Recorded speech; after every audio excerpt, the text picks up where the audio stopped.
Guys, ako po'y magluluto ng ito po yung pusit oh. Lulutuin ko po calamares, ito po siya. Nilalako ko dito sa harina na may crispy fry. Ayan. Nagluto na po ako ng pinirito. Yan po. Mga yellow pin, yan po yung dilawan. Why po kung tawagin. Ito naman ipiprito ko na itong calamares. Pusit.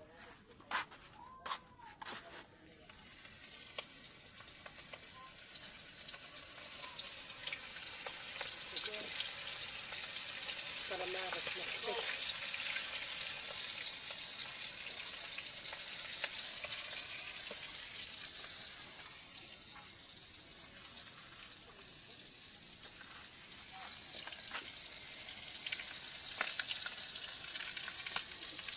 So, ang ulam namin hapunan ngayon.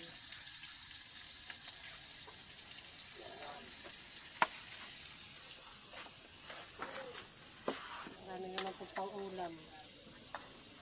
Marami pong laos sila.